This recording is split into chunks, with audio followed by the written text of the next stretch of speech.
नमस्कार, कोकण कन्या चॅनेलवर मी पूनम आपणा सर्वांचं मनापासून स्वागत करते। आज आपण दिवाळीच्या फराळातील खास पदार्थ करणार आहोत, तो म्हणजे खमंग कुरकुरीत चिवडा।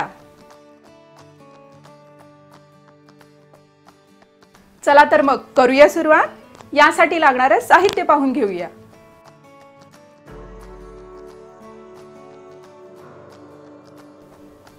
चिवडा करण्यासाठी जी पूर्वतयारी लागते ती आपण आता पाहून घेऊया। पातळ पोहे कडकडीत उन्हात छान वाळवून घ्यायचे, त्यानंतर ते चांगले चाळूनही घ्यायचे आहे। मग मीडियम गॅसवर थोडे थोडे करून त्यांना चांगलं परतून घ्यायचं आहे। शेंगदाणे चांगले भाजून घ्यायचे आहेत। मी हे भाजलेले शेंगदाणे सोलून घेतले, तुम्हाला आवडत असतील तर तुम्ही सालीसहितही घेऊ शकता।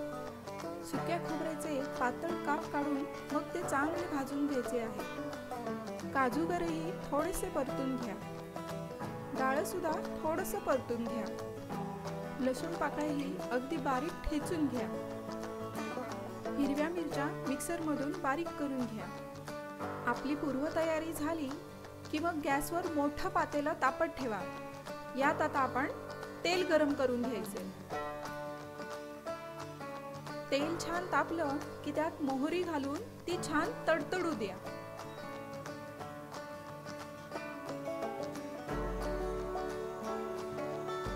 मोहरी छान तडतडली की यात घालायचा आपण कढीपत्ता।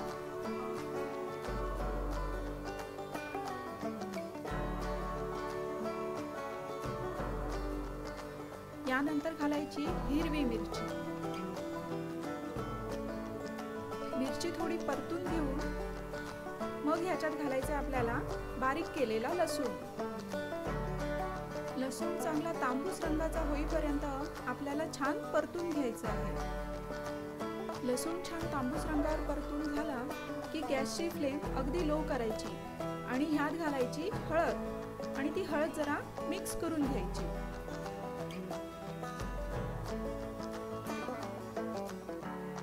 आता या मसाल्यात घालायचे शेंगदाणे, डाळ, खोबऱ्याचे काप आणि काजूगर। हे चांगलं परतून घ्यायचे आपल्याला। गॅसची फ्लेम आता मीडियम करून घ्या।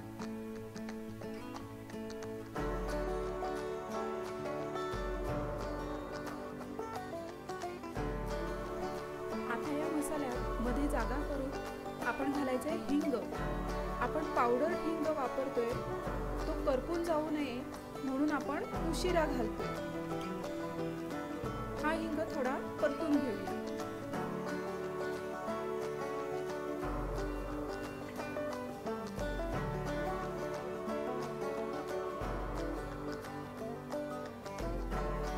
ह्या मसाल्याला लागेल इतपत म्हणजे अंदाजे 1 चमचा मीठ घालून घेऊया।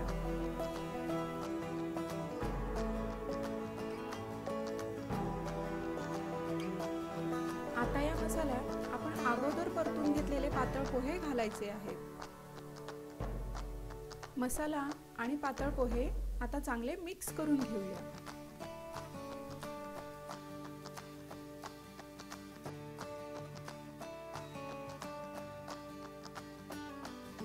पातळ पोह्यांना लागेल इतपत आपण मीठ घालून घ्यायचे आहे, अंदाजे 2 चमचे। परत एकदा चांगलं मिक्स करून घ्यायचं आहे।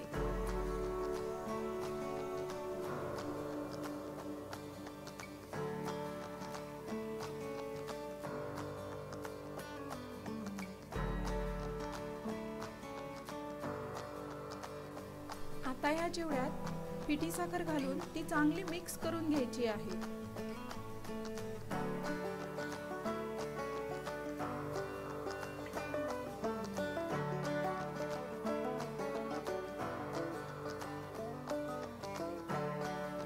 चिवडा छान मिक्स करून झाला की पातेलं गॅसवरून खाली उतरवायचं आहे। आणि आता आपण करणार आहोत अगदी शेवटची स्टेप।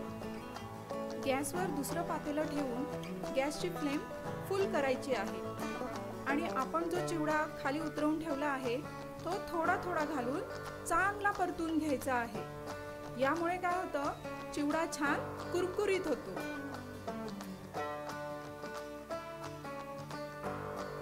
थोडा थोडा परतून घेतलेला चिवडा आपण आता मोठ्या पातेलीत एकत्र करून घ्यायचा आहे आणि गॅसची फ्लेम लो ठेवून तो चांगला मिक्स करून घ्यायचा आहे आणि तयार झालाय आपला खमंग कुरकुरीत असा चिवडा।